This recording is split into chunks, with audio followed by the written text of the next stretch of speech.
老友記你好，今日我要介紹嘅呢就係木瓜。木瓜本身呢係好有益㗎，咁佢有個名叫萬壽果，所以老人家係最啱食㗎啦。咁佢本身呢係可以幫助消化啦，增強抵抗力。咁同埋佢本身呢係有好多維他命 B1、B2、C、鈣質、鐵質。咁可以幫助通便、幫助消化、降血壓。喺中醫食療嚟講呢，係可以治療胃痛、消化不良同埋大小便不暢通嘅。咁佢裏邊嘅木瓜酵素呢，係可以分解人體嗰個蛋白質，幫助消化嘅噃。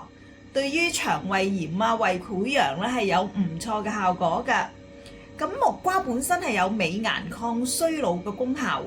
咁因為佢有人體必需嘅氨基酸啦，咁所以可以做到抗衰老、美膚嘅功能。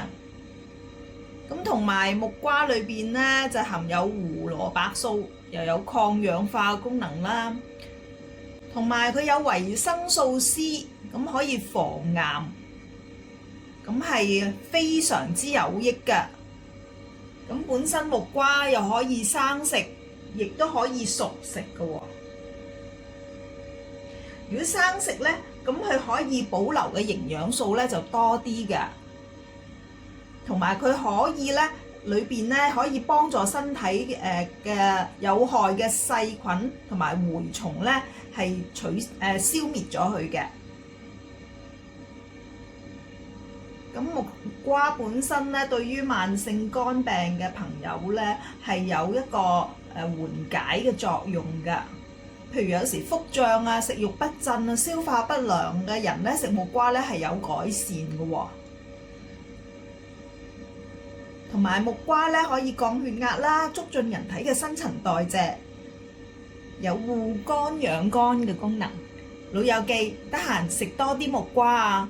木瓜可以做到好多嘅餸菜嘅喎，可以整到木瓜排骨湯啦、木瓜魚湯啦，你亦都可以木瓜鮮奶嘅喎整。